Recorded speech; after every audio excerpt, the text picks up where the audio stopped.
Welcome to The Lazy Girl Library, the podcast where reading is a pleasure and captivating adventures happen from the comfort of your couch. I'm your host, Darby. And I'm Michaela. And if you've ever spent more time rearranging your bookshelf than your priorities, then you, my friend, are in the right place. Hello, welcome to episode 5. Woohoo! Welcome back. We are here and we're talking about Goodreads. My favorite app. How's your week been going, Michaela? It's been pretty good. Pretty chill. Not a whole lot going on for me. How about you? Not chill. I have a lot going on at work and will continue to have a lot going on at work for probably like the next 2 months. You got it. You're doing great. But definitely escaping into books, yeah. And that's been helping. Love it. Our favorite way to de-stress. We're so happy to have you guys back. Excited for episode 5. I love our book talk episodes, but these are also really fun too because I feel like in our daily lives, we're not necessarily talking about bookish topics, so I really enjoy getting into the nitty-gritty. I like seeing where the discussion takes off onto and like all the different sidetracks that we get on. I agree. Well, before we get into things, just wanted to give a quick reminder that our next book talk and book club book for April is The Nightingale by Kristen Hanna, and it's a World War II historical fiction. Super popular right now. Really excited to get into this one. Give it a read if you want to join us on our next book discussion. But in this episode, we are talking about Goodreads. So welcome to Goodreads 101. Yep, we're going to be talking about all things Goodreads. So what is it for those of you who don't know? How do we use it personally? Our ratings and review systems, everything under the sun, anything you can think of Goodreads. This is your introduction to. Exactly. So jumping straight into it, what is Goodreads? Goodreads is a reading database to keep track of books you've read and books you'd like to read, as well as your friends' books and others in the book community. It's kind of like a library meets public forum in a way, where they have like an endless like list of books in there, but then they also have a way for like the community to interact and like have kind of like a Reddit style discussions for different groups and things. So it's a really cool application. Yeah, I think it's kind of like the truest book social media, or at least most popular. I don't know if there's other ones, but I've seen like ads for other ones, but I haven't actually tried them because I feel like everybody's on Goodreads, and so that's like where you're going to get the most action. I agree. Something that we found that was pretty neat was this message from the co-founder, Otis Chandler. He says, "When I was in 2nd grade, I discovered the Hardy Boys series. Ever since, I've loved to read, both for fun and to improve my mind. And I'm always looking for the next great book. One afternoon, while I was scanning a friend's bookshelf for ideas, it struck me. When I want to know what books to read, I'd rather turn to a friend than any random person or bestseller list. So I decided to build a website, a place where I could see my friends' bookshelves and learn about what they thought of all their books. Elizabeth, my co-founder, and now my wife, wrote the site copy, and I wrote the code. We started in my living room, motivated by the belief that there was a better way to discover and discuss good books, and that we could build it. Goodreads is that site. It is a place where you can see what your friends are reading and vice versa. You can create bookshelves to organize what you've read or want to read. You can comment on each other's reviews. You can find your next favorite book, and on this journey with your friends, you can explore new territory, gather information, and expand your mind. Knowledge is power, and power is best shared among readers." Love that. That's so cute. It is. I think it really encompasses like what Goodreads is and how it's what you make of it and like what you want to get out of it, then it's what you get out of it. So. Yeah. While reading it, I was like, that's exactly why I use it. Yeah. That's how Also, I love that that's how he met his wife. Right. The fact that it's their own romance story happening. That's true. Involved with books. They should write a book on their lives. Maybe like fiction. a novella or something like that about it, because I'm sure people would love to read that. Yeah. Cute. Love. We love you, Otis and Elizabeth. Thanks for this amazing application. We love. Yeah. So, do you use Goodreads Otis uses Goodreads? I do. So how I use Goodreads, despite it like being a niche kind of like category because it's like all for books and for readers, there's like so many different ways to use the platform, which I love.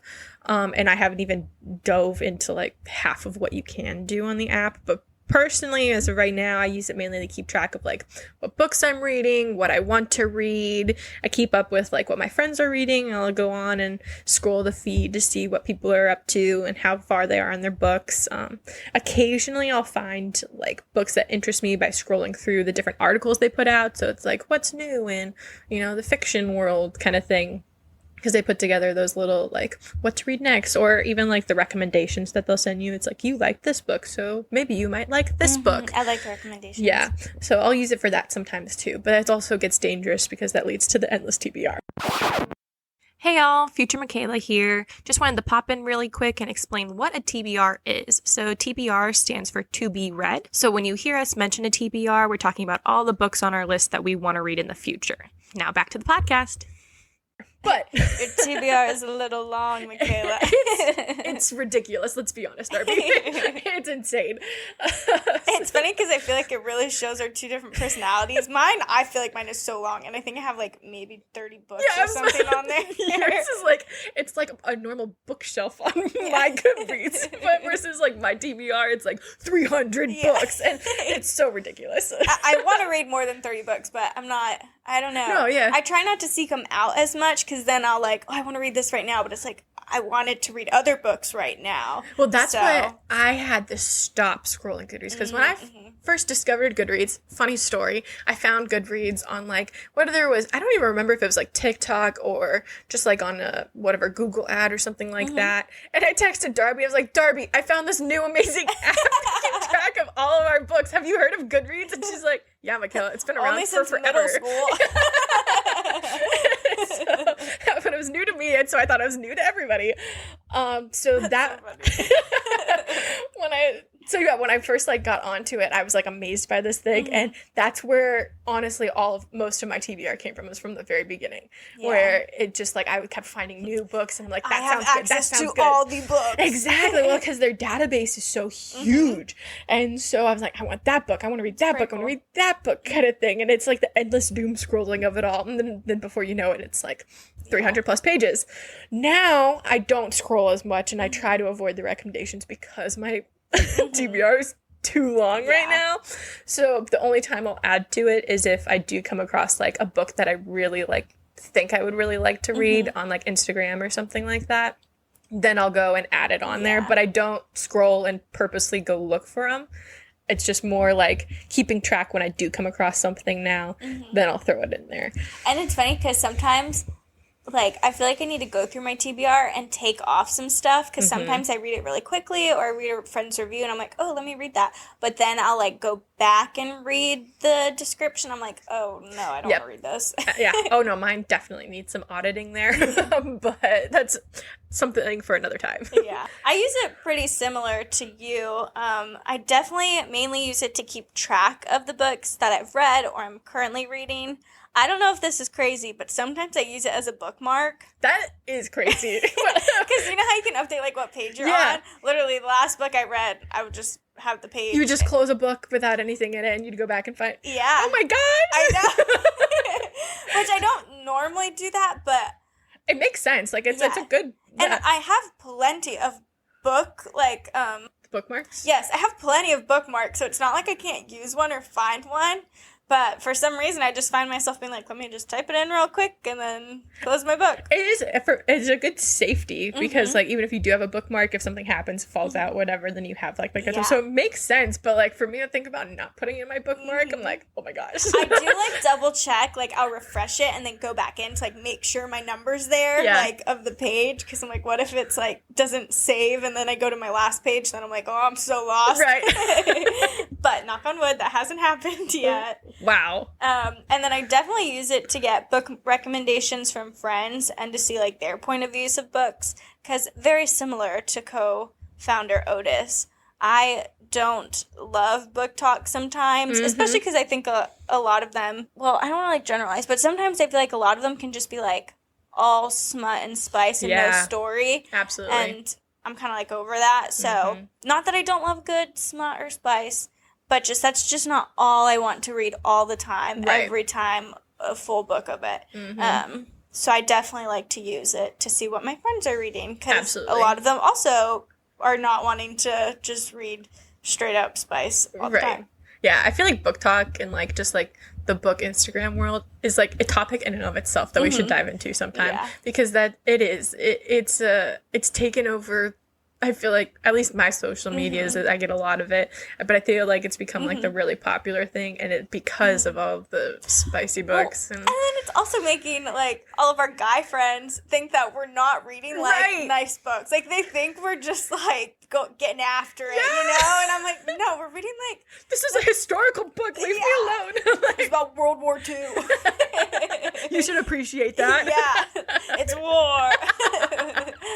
So that also, I'm like, God, it's not. It is. It's created Yeah. almost like a stigma for girls that are reading right now too, because it's what everybody thinks that we're reading, which maybe sometimes, but I mean, and not a lot to of that times, extent. like, there definitely is spice in a lot of the books that I read. Like, when we talk about Borrows and Returns, both of them are definitely spicy books, or have some in it. So, yeah, it's not that I don't like it, but I just don't need it to be, like, the whole thing. Oh yeah, it becomes too much, and I know I totally agree.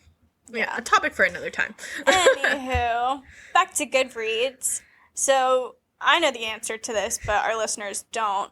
Shelves. Do you create your own shelves? Do you have a sorting system? Or do you just use what's pre-existing? Oh no, I create my own. I personally am that person that I have very minimal folders on my desktop for my computer, because I am a folders within folders within folders type of person. So you best believe that I am creating all these different bookshelves to organize all of my books on Goodreads. I love that. Like, I thrive in that situation.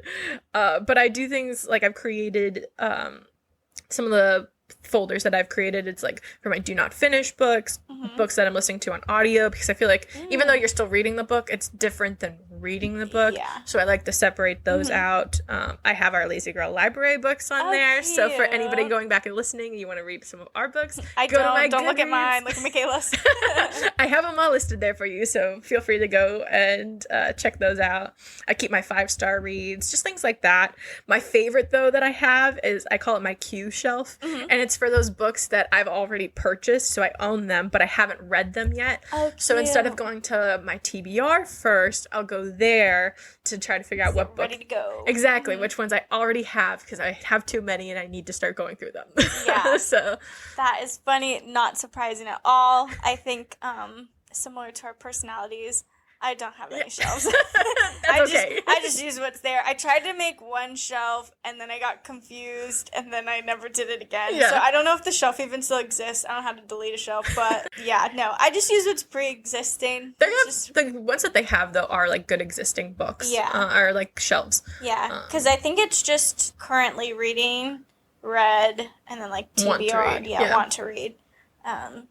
Yeah, that's kind of all I need. Yeah, it is all you need. It's a good starting point. It would be cute to like categorize them like fantasy, but I think because I'm like mainly a physical book person and not like I do listen to audiobooks and I'm starting to listen to them more now, but I am mainly like a paperback girly, so I feel like I could just do that on my personal bookshelf of like, okay, these are my fantasy ones, here are my favorites, here are ones that I'm trying to give away because I didn't like. No, I get that. And it doesn't necessarily take them away from other bookshelves, too. So, like, you're always going to have those books in the preset bookshelves that Goodreads gives you. It's almost more like tagging the books. Yeah. So that way it's easier to go back and find things.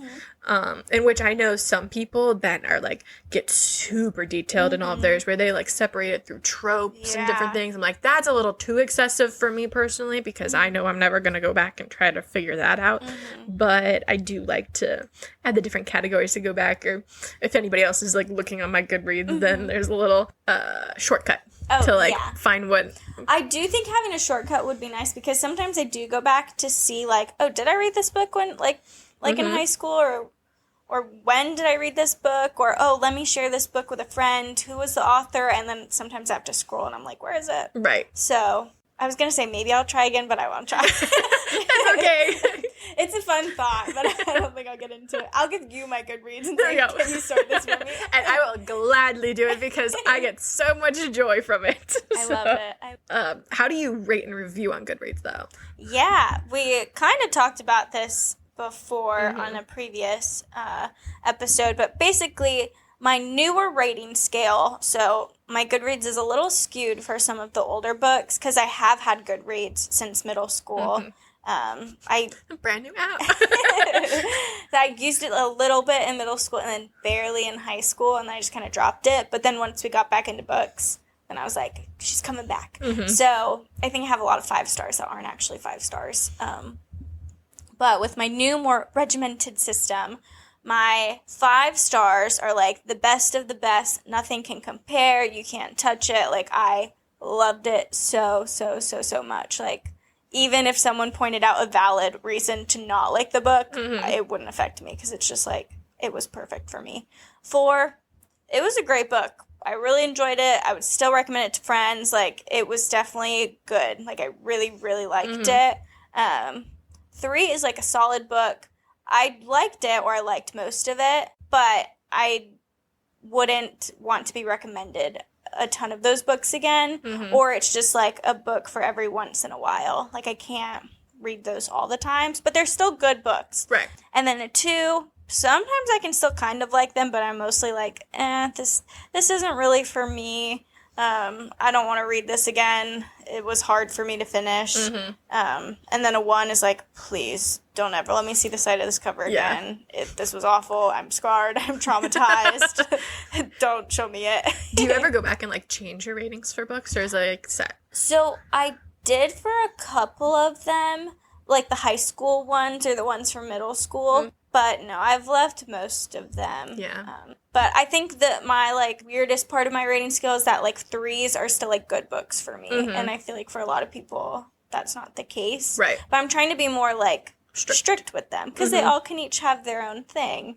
So 3 is really, like, 50-50. I kind of liked it. I kind of didn't like it. Yeah. But I don't ever go back. Once it's set, even if my feelings do kind of change on the book, I try to go based off of, I rate it immediately after I finish it. So whatever I'm feeling, I feel like that's the most accurate from my book. So even if I'm going back and I'm rethinking things because I overthink everything, I'm like, no, I really didn't like this, this, I never go back and change it. It's like, it's set, it's done. Yeah, well, I wouldn't do it for, like, that stuff, but I think more so to fit it within, like, my new structure of if you go reading. back and reread kind of thing. Yeah. Or just, like, those initial ones, like, a couple of them, but there are some of them, like, I don't care. Like, they were great books at the time. Like, it's fine. So, what is your rating? I feel like I'm more lenient than you a little bit, especially with, like, my 5 stars, but I also am much more critical at the same time. I don't know, it's kind of paradoxical a little bit, if that's a word. I think so. For my 5 stars, it's just like, if I absolutely loved it and I came across, like, I finished the book and like, oh, wow, amazing, no notes, then that's a 5 star. No notes. You always have notes. Yeah. Well, the notes come later. Let's be honest. There's never a book that I have no notes, but if I finish it immediately, I'm like, no notes, fantastic, 5 stars, done. Yeah. No critique. Exactly. A good. You always have opinions. Exactly. Yeah. Oh no, I am. I'm a very opinionated person. If you haven't noticed. That's good though. Perfect example of this is for like the Crescent City books. Like when I think back on them, there are a lot of things that I'm like, okay, well this I didn't necessarily like, or like this could have been different. But when I finished it, I was like, oh, wow, amazing, like loved it. So therefore 5 stars, and it'll never change. Yeah. Did you saw Sarah J. Maas's post? Yes, of course I did. New book. What? Everybody's been speculating. We know it's gonna be an ACOTAR book, though. I feel like why would she hashtag it ACA what? And it's already been known she's coming out with a new ACOTAR book. Why would it be a Throne of Glass? But like, where are people getting this from? I think people think too far into it. Unless maybe I just have too much trust in Sarah, but yeah. I feel like I can't fully share my thoughts until after you finish Crescent City. That's true. So once you do that, and we're planning on doing a episode spoiler, that we're going to do a SJM episode. Yeah. I feel like that we can really dive into stuff. Because I almost just shared a thought that would have ruined something for you. No. So Anyway, super excited. We'll talk about it later. Okay, What are moving your on. 4 stars? Yeah. My 4 stars are like, that was pretty solid. Like, I pretty much, I enjoyed the book. There's some things maybe that I didn't care for, but overall I left it like, yeah, it was a solid book. 3 stars for me is like, it has its pros and cons. There's some things I liked. There are other things I don't. If it's more like 50-50 split, then that's kind of like my 3 stars. 2 stars, or it might have been a good book, like a well-written book, but I just like wasn't my cup of tea. I didn't really enjoy it, and I wouldn't pick it up again or maybe read another book by that author. So that's a 2 star. 1 star, hard pass. Didn't like it. Not gonna go back and read anything from it, or I didn't finish it entirely, because you gotta give a star rating at some point. So no, 1 stars are absolutely not doing it. Yeah. I've started to really get into like points, like 3.7, 4.2. Do you do points at all? Only if I feel it absolutely necessary to distinguish. So the perfect example of that would be our last book club book, or the book talk, where I gave it like, I think a 2.7 or something like that, because it wasn't a full 3 stars for me, but I didn't want to categorize it as a full 2 star either. It really was better, and it was close to that 3, but I just couldn't bring myself to give it the 3 according to my rating. It holds more power. Exactly. Yeah. So if I have strong feelings about it in that way, I will, but a majority of the time I can categorize it just within the straight up star system. So I don't need the points. Yeah, I've been getting a lot more into the points. I've been using them a lot more. I like the points. And we've been writing more reviews for them too. So how do you typically like write your reviews? For reviews, I definitely have started writing more reviews. I think part of that has to do with the podcast, but also I forget every book I read. So I'm trying to like share a little bit more reviews, and I really like sharing spoiler-free ones, because I love looking at other people's reviews to get ideas for if I would like a book. But then it's hard when there's spoilers. But at the same time, it's hard to do a spoiler-free review, because I want to remind myself when I go back and look at the review, like, what was happening, like, what did I like about it, like, specifically. Right. So I'm still trying to learn how best to write reviews for my own style, and a lot of times they're still very brief right now, because it is, like, right after I read the book, I'm like, it was great, loved it. Yeah.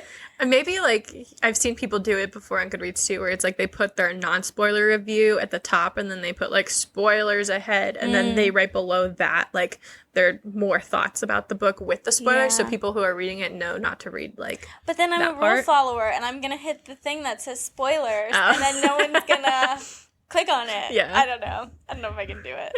I get that.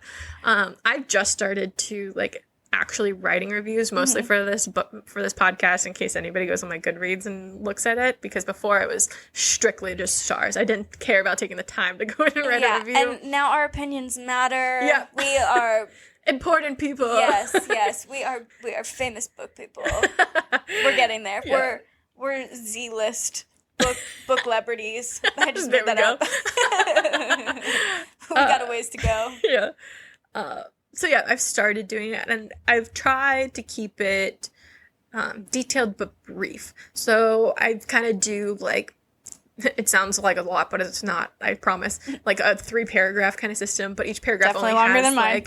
like 1 to 2 sentences. So Yeah. maybe like a 6-sentence total review kind of thing. I like the structure of that, though. Thanks. I try to do it like my general thoughts, and then the beginning, or in the beginning it's my general thoughts, and then it's more specific in that, like, second section about what I really liked or didn't like, and then the last section is kind of like overall, this is my feeling. Is how I kind of try to structure them a little bit, because I know for me personally, when I'm like going back and reading reviews, I want some detail for it, but I don't want these long, like, novels in themselves. Oh my gosh, some of them are like full-on blogs, which, like, more power to you, but is anybody reading them? It's Yeah. crazy. But I think people are, because sometimes they'll have, like, a lot of likes. To be fair, though, readers like to read, so. Yeah, I mean, very valid point, absolutely. So yeah, that's kind of like how I've been doing, like, my reviews here recently, depending on what I need to talk about in, like, my more specifics. If I try to keep it general, so it's not a spoilers kind of review, but if it's like unnecessary for me to talk about a spoiler, then I will, and I'll put on the little tag too. But also, now that I'm thinking about it, I have read some of those long ones. I Really? think for ones that I like really liked or really didn't like, but it's the far spectrum one. So if it's like like a 2 to 4 star book, I'm not going to read those long reviews. But if I feel a certain way about a book, then I want to know like the other people that want to feel that certain way. So I can be like, yeah. So, like, when you are looking for, like, more books to read or whatever, do you look at stars and reviews? Like, how do you use Goodreads in that sense? So, stars for sure. I'll maybe glance at a review or two before I read, but I think the stars are the first thing to catch my eye. And also because people have such differing opinions. Right. That I don't necessarily want to be swayed. Sometimes I think it's important to, like, hear certain things, like if someone says, like, a trigger warning, or if someone, like, says, like, this trope wasn't actually in there, or something along those lines. I like when that catches my eye in a review, because that can help set my expectations. But I don't want to know if it's, like, the female character is so annoying, or, like, well, maybe I'm going to think she's cool. Right. So, I don't know. I try not to read reviews before a book too much, and it's more so the star rating for me. But I definitely like take a peek-see, kind of like the ones that like auto-populate. Right. And then I won't click like more reviews, you know? Yeah, I'm the same way, but for me, it's more I look at the stars before I read a book. I look at the reviews after I read the book, because when I was early on Goodreads, I got burned a lot of times where I'm looking at like reviews of books, but then they give spoilers, and so I'm like, well, now I know what's going to go on, so do I really want to read the book? So I try to avoid like the reviews, and I'll just look at the stars. For me, like with the stars too, you take it with a grain of salt. So I like to use it as kind of like a gauge more for expectations. The stars won't stop me from reading a book. Like if it has like 2 point whatever stars on Goodreads, I still might read the book. If it's something that really, really interests me, I just will take that with a grain of salt, and I'll keep it in mind that it might not be like my favorite book or the best book. So I kind of like sets my expectations low, so that way I'm not disappointed, but it will like potentially like exceed my expectations too if it seems really good. So I kind of use it as like a gauge of expectation more than like if I'm going to truly read a book or not. That makes sense. I don't even know if I've come across many books that are below like 4 stars. I wonder what the average rating on Goodreads is. Maybe I'm just... It's a good question. I haven't seen very many in the 2 range. I have come across a couple, but not very many. But I see a lot in like the higher 3s to 4s. Yeah, you're right. I have seen a lot of higher 3s. But there are some too. I mean, like I said, it's not a good gauge because everything's so personal. Like I've definitely read books that had like 4.5 stars, which is really, really hard to get on Goodreads because people are so critical of their books. Yeah. So if it's a high rating, then I mean, that's like incredible that it has that many stars. But I've read it and I didn't like it. Yeah. So it's something you have to definitely take with a grain of salt. That's why, because I just saw that a friend was reading a book. I don't remember the name of the book, but I like clicked on it, and then I read the description. I was like, ooh, sounds like interesting. And then I read reviews, like a couple, and the stars were rated so high, but I read a couple reviews, and I was like, oh, this book is not for me. Like, this is definitely... like, no, I won't like this, like, the concept. But then sometimes that's when I'll go in and I'll read the spoiler ones because I'm like, okay, tell me what the book was about, but I don't actually want to read it. Right. So, oh, no, I love that. Even, like, on TikTok, at least when you're watching, like, those little snippets from the episode, and people are like, just go watch the show. It's like, no, I don't want to go watch the show. Yeah. I'm not that interested. I just want to know what happened from the little I'm already on clip. part 15. Yeah. So, no, I'll do that, too. Or especially for a book that, like, I didn't finish, I still kind of, like, we'll go back and I'll look at a lot of the reviews. It's also validating, too, when people are saying the same things about it that you felt. And I'll see, like, what actually ended up happening. So that way, like, if my predictions were correct, I'm like, yep, knew it. Yeah. I'm, like, glad I didn't waste my time. Yeah. But the reviews are so cool, and it, like, adds to that community side of Goodreads. So, like, what are your thoughts on the community side, and do you belong to any, like, specific groups? This is a part of Goodreads that I have yet to explore, and it's kind of intimidating for me because I don't know where to start. So, for those of you who don't know, like, Goodreads it's kind of it is. It's like its own Reddit system for like blogs or like people. They call them, I think, groups for discussion questions that people can go in and respond. It's like a public forum kind of thing. And they have like so many different groups under the sun of different people making them. Kind of like Reddit? Yeah. Would you compare it to that? It's very similar to Reddit. And it's almost exactly the same thing. As if you think of that, it's very much what it is. But even Reddit too, for me, both of these are kind of things that I've almost like walking the perimeter of, but haven't stepped over the boundary yet, because I'm trying to gauge whether it's something worth diving into for myself, because it's something so new to me. And I'm kind of like one of those people that's more, I like to be the fly on the wall and see what other people are talking about, but not necessarily contributing myself. So I don't know. It's which is funny because we contribute a lot of our thoughts right here. I think as opinionated as I am, I'd want to share them all the time, which maybe I will once I get into it and I'll find like a good spot. But that's just kind of, I don't know, for me, it's intimidating still being the introvert that I am, sharing my thoughts and opinions with people that I don't know. No, you have the best opinions. I love hearing anything you have to say. Thank you. But yeah, so I haven't decided, but it is a really cool side of it, and the fact that they have that space for people who love books to like make all these different forums and for people to have these discussions is really cool. I just don't know where to start with it really, so it's something maybe in the future, but right now we're just gonna kind of keep an eye on it maybe. Yeah. What about you? I feel similarly. I didn't really know that there were groups. I think it could be fun to join.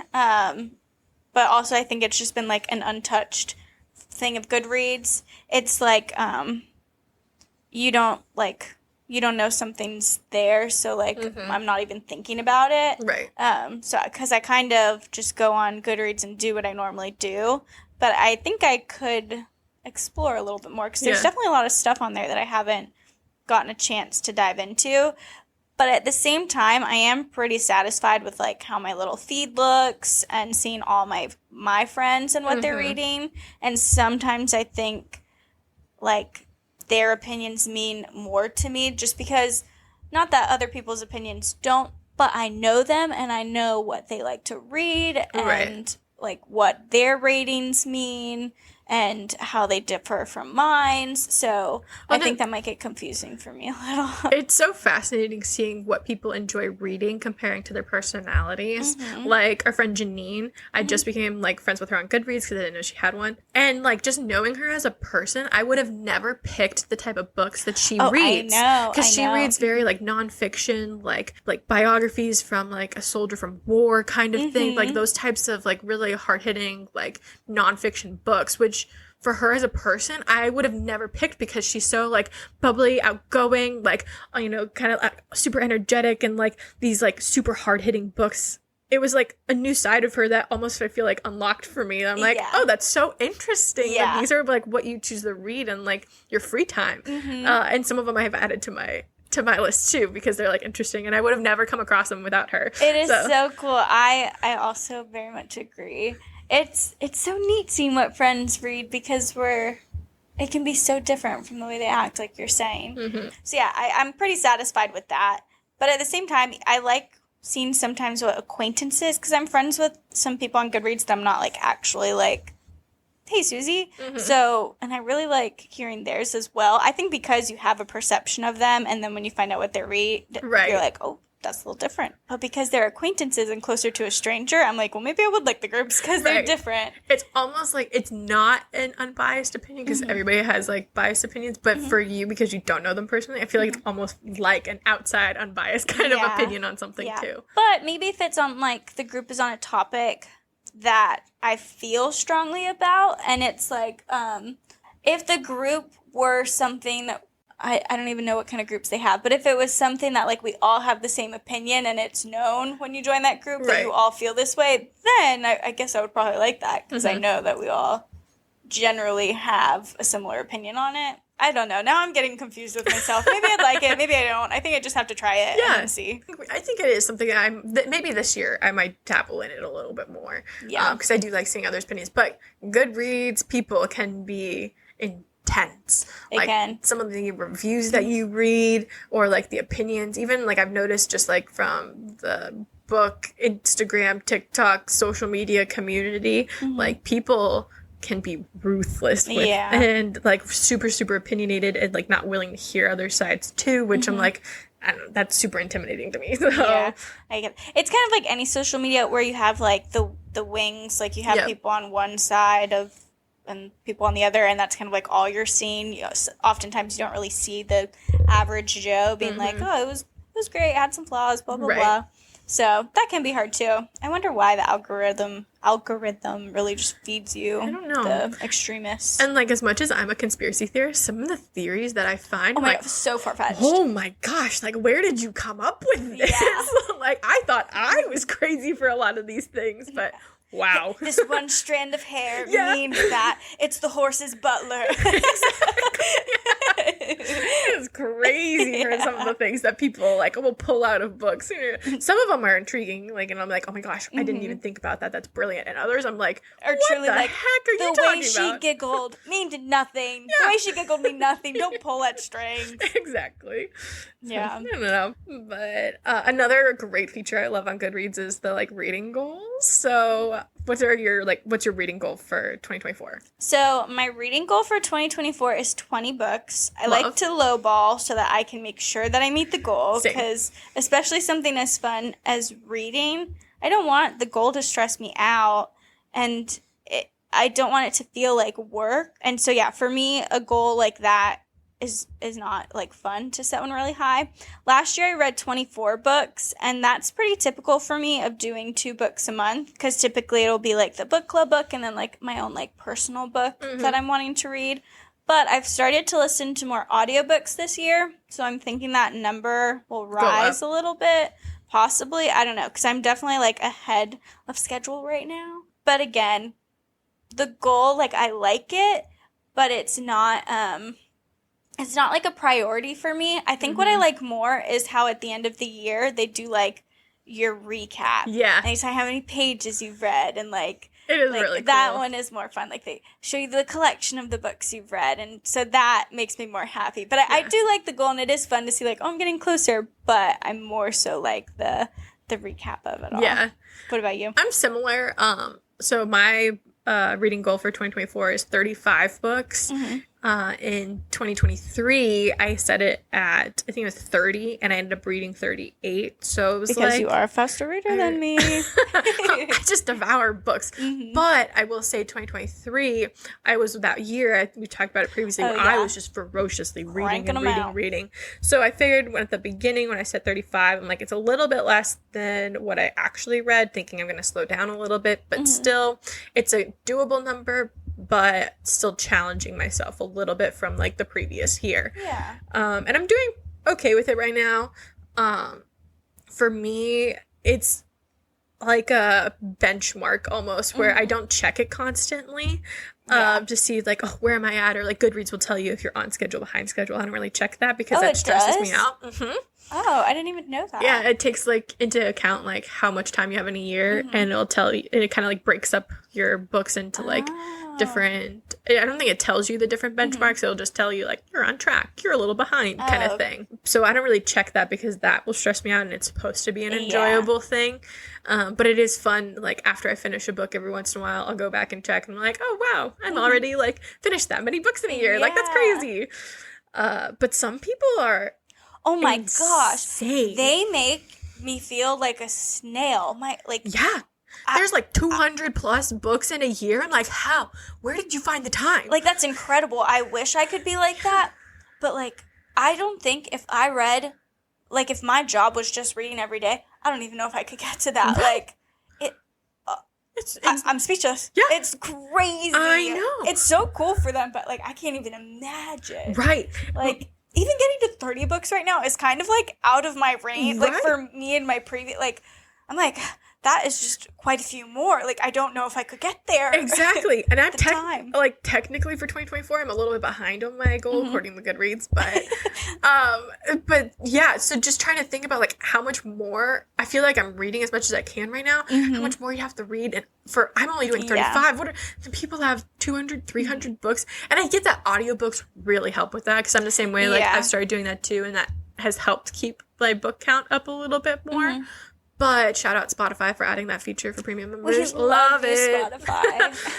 But, oh my gosh, I know that they're not all audiobooks. Even if they were all audiobooks, like, are you listening just 24/7?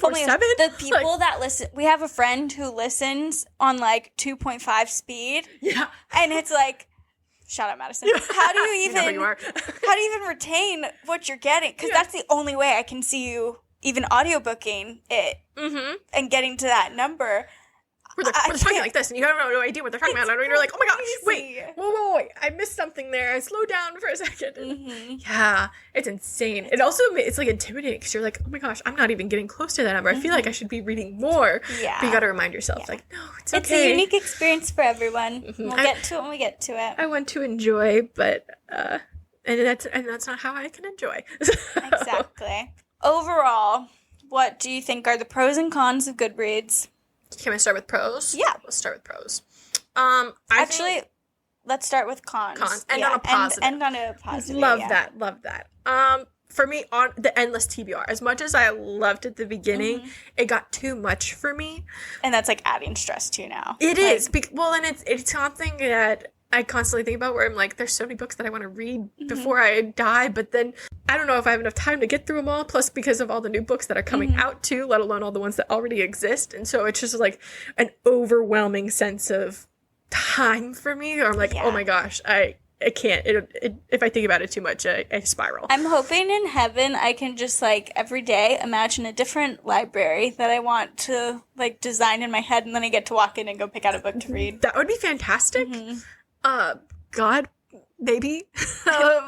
They say everything's perfect in heaven, so that'd be perfect for me. Love it. Yeah, so the TBR, it gets too much for me. And they have like different editions of books on Goodreads. So like if you go to like our book right now that we're reading, they have the paperback edition, they have the hardcover edition, they have all the different language editions, they have audiobook edition, because they're different page counts. So when you're keeping track, it's like, it keeps it more. I did not know that. So it keeps it more accurate for you. But with that and with the different editions, when I'm adding to my TBR, I can sometimes add 2 different books to it. And so I wish there was a way to like know that and like so that way I don't have like a bunch of duplicates adding to that number. Or what they could do is like you search up the book and it has the book, and then you say reading, and then it gives you an option which version. Yes. And then you could choose. That, something like that would be great, because I know that there are at least like one book that I have on there 3 times because of the different editions that pop up on my feed, or from different people reading the different editions or something like that. So a way to like clear all that out to see what my true number would be. It'd still be super high, let's be honest, but it might not be as high as it is right now. And it'll help when I'm trying to find new books to buy, so I'm not seeing like the same things over and over again. Which also kind of gets into the like interface of Goodreads. I think really needs an update.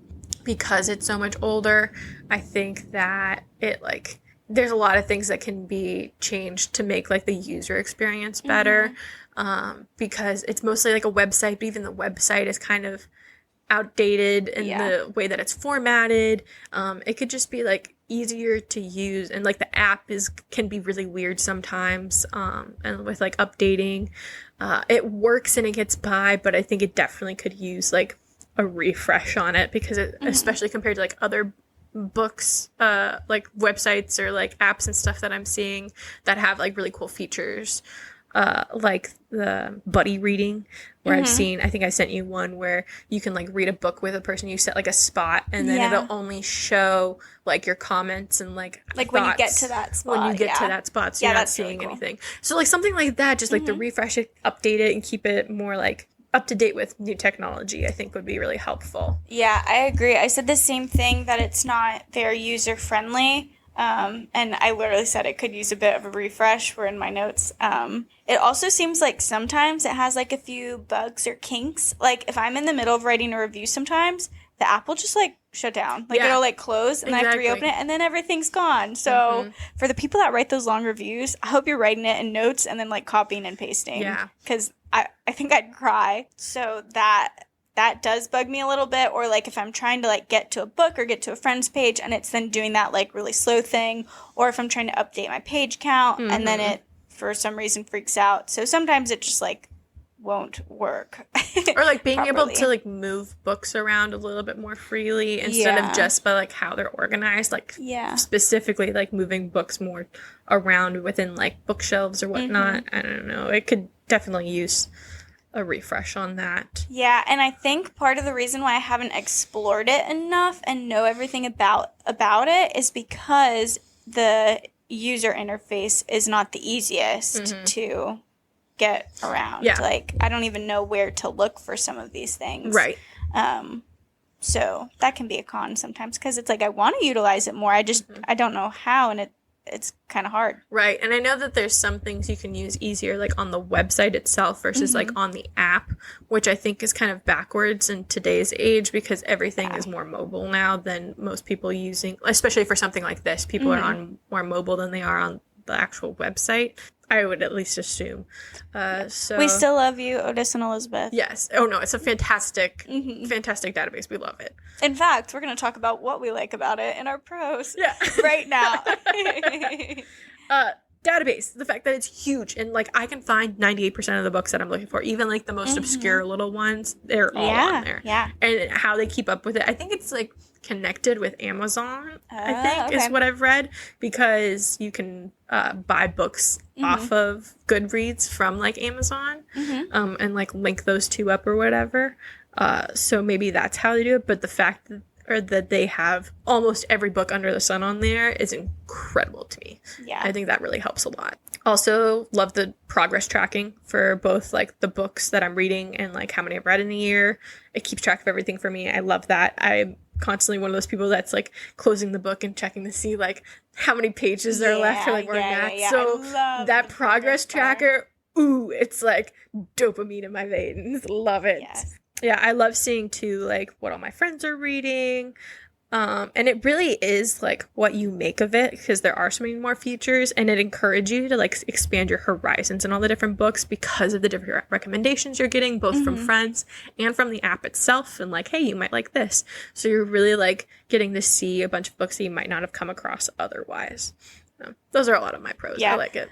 Pretty much, I feel the exact same way as you. I love that I can search for any book and it'll be there, and it's just like sometimes it's really hard in an actual bookstore, like even though it's like, okay, here's your fantasy section, here's your romance, it can kind of be hard to find what you're looking for.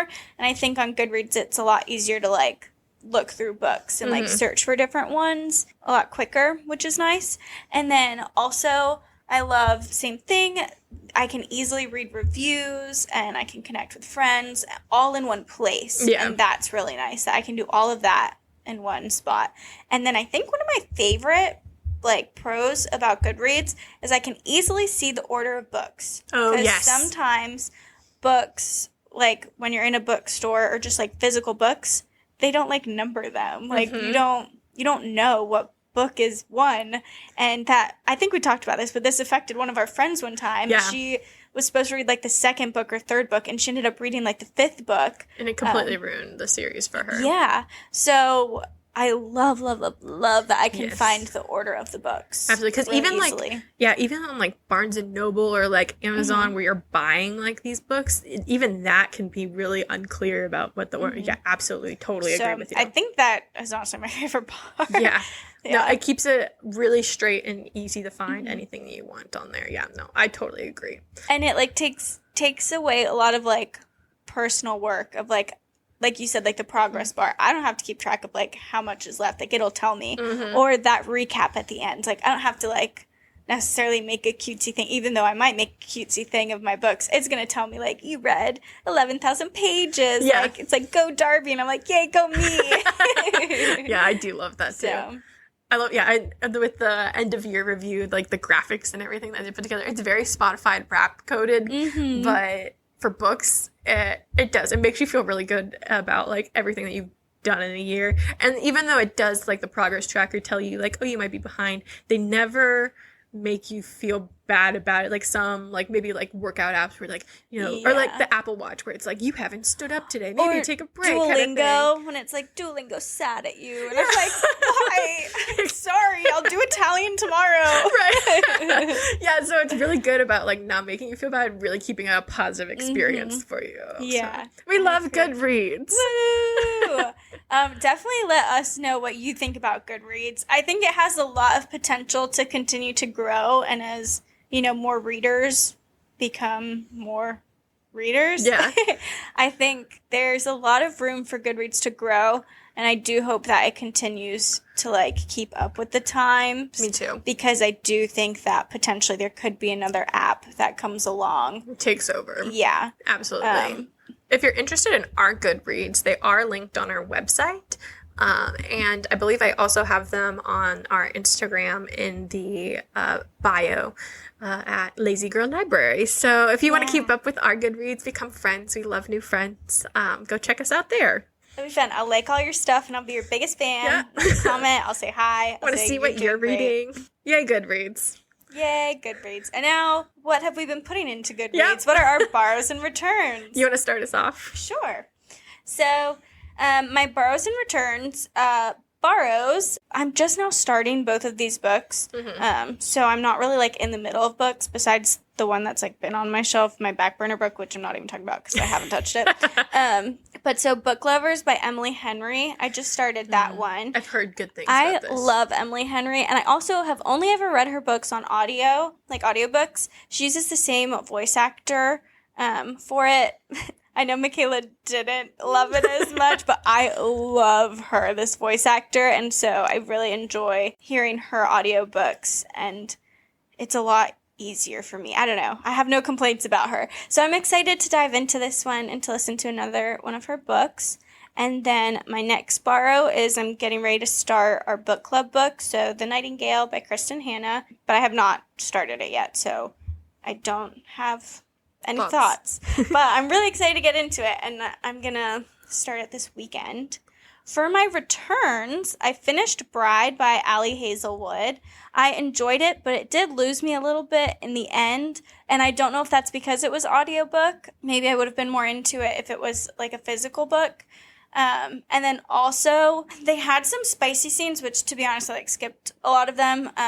But they had some spicy scenes that were weird in a sense of it was like two different species, and it wasn't like normal. There was like an additional part like into it, and I was like, I've never experienced reading something like that before, and I was like, this is, for me personally, like, it was weird and was not doing it for me. So yeah, for anyone who's read the book, I want to talk about it because I wonder what your opinions are. But it was so strange. Our friend really loves, like, crazy books like that too. So yeah, our friend Sarah. Yeah, so, shouting out her. Maybe you'll like this book. Spicy Sarah. But I did like the book a lot. But that part was weird. I don't want to ruin it for anyone, but anyway. And then my other return is 10,000 Skies Above You, which is the second book in the Firebird trilogy, which our book talk last month was on the first one,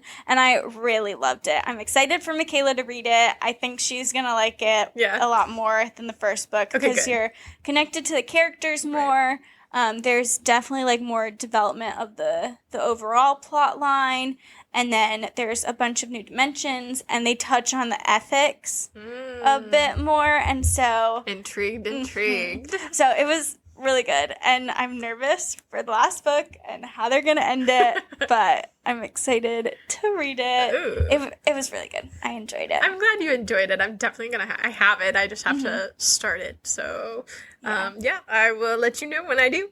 I also need to try an Emily Henry book. I'm not a huge romance reader. She's a slower, I'll say, I think it's a slower paced book. And I think that's why I like doing it audio, because it's slower paced.